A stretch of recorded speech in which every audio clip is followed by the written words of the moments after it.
In the flickering shadows of Jefferson High School's crowded hallway, a sharp crack pierced the air like a whip snapping through silence. It wasn't the usual clamor of slamming lockers or sneakers squeaking on linoleum. This was raw, visceral, a sound that made hearts skip. Marcus Reed, the school's untouchable quarterback, crumpled to the floor, clutching his elbow, his face twisted in shock. Standing over him was Alina Vargas, the quiet girl, her dark eyes burning with an intensity that turned the air electric. Her small frame, usually hunched and unassuming, stood rigid, her fists still clenched from the precise, devastating move that had snapped his arm like a twig. Students froze, their phones hovering mid-air, capturing the moment that would become legend. Who was this girl, always invisible, now radiating a power no one could have imagined? And what had pushed her to unleash it? Alina Vargas had slipped into Jefferson High 6 months earlier like a ghost, a 17-year-old transfer student who seemed allergic to attention. Her dark hair was always pulled into a messy ponytail, her oversized hoodies swallowing her slight frame, making her blend into the gray walls of the Virginia school. She spoke rarely, her voice soft with a faint trace of an accent. Spanish maybe, though no one bothered to ask. Teachers noted her perfect grades, her neatly typed assignments, but she never volunteered in class, never lingered in the hallways to chat. In the cafeteria, she sat alone, sketching in a worn notebook, her eyes fixed on the page as if the world around her didn't exist.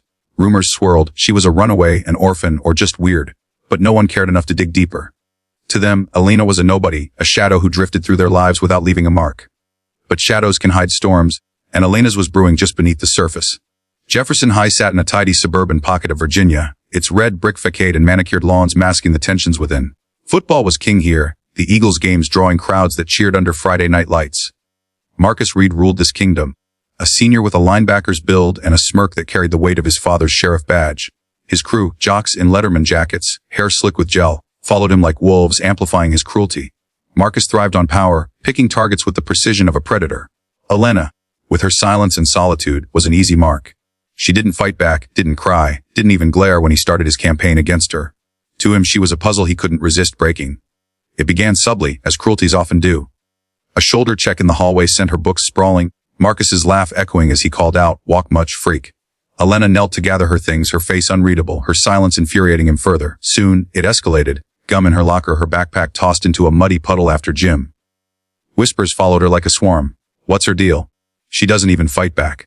Classmates mocked her quietness, assuming it was fear. But Alina's silence wasn't weakness. It was a dam holding back a flood of memories she fought to keep buried. Every taunt, every shove, chipped away at that dam, and deep down, she felt the cracks forming. Alina's life before Jefferson High was a tapestry of discipline and pain. Her father, Sergeant Miguel Vargas, was a Marine with tours in Afghanistan and Iraq, his chest heavy with medals but his soul heavier with scars.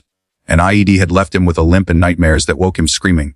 Alina, only 12 when he returned, watched her family unravel. Her mother, Anna, tried to hold them together, but the strain of Miguel's PTSD and end appointments wore her down. To cope, Miguel trained Alina in their backyard, turning it into a dojo of sorts. The world's not kind, Mija. He'd say, his voice rough as sandpaper. You need to be tougher than it. Jiu-jitsu, Krav Maga, pressure points. He taught her to disarm, to defend, to turn an attacker's strength against them. By 15, she could pin a grown man in seconds, her movements fluid, lethal. But when a drunk driver took her mother's life 2 years ago, everything changed. Miguel spiraled into alcohol, Alina into silence.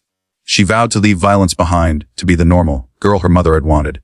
Jefferson High was her fresh start, her chance to disappear. But Marcus Reed made disappearing impossible. His taunts grew bolder as fall deepened, the air crisp with the scent of leaves and impending midterms. In the library one gray afternoon, he cornered her at a study table, his crew blocking the exits. What's in that notebook, huh? More weirdo drawings. He snatched it, flipping through pages of sketches, soldiers in desert fatigues, a woman's face that looked like Alina's mother, a man with haunted eyes. This sneered, tossing it back.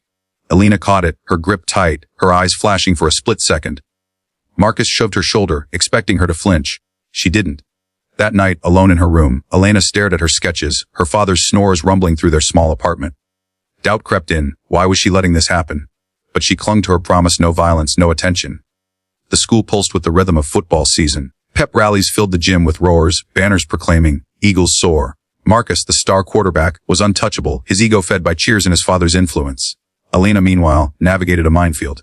Someone scrawled "mute freak" on her locker in black marker. She scrubbed it off without a word. In history class, a group project paired her with Jake, one of Marcus's lackeys, who ignored her ideas, muttering, "Speak up, ghost girl." She typed her contributions only for them to be dismissed. At home, she trained in the garage, her father's old punching bag absorbing her frustration. Each strike was a release, each block a reminder of who she could be. But the voice in her head grew louder. Was she weak for staying quiet? Or was her restraint the true strength? October brought a chill, and with it, the tension boiled over. Marcus's crew began tailing Alina after school, their trucks idling as they catcalled her on her walk home. Say something, quiet girl. Or are you scared? One evening, they blocked her path in the parking lot, Marcus stepping close, his breath hot with arrogance. You think you're better than us, don't you? He poked her chest hard.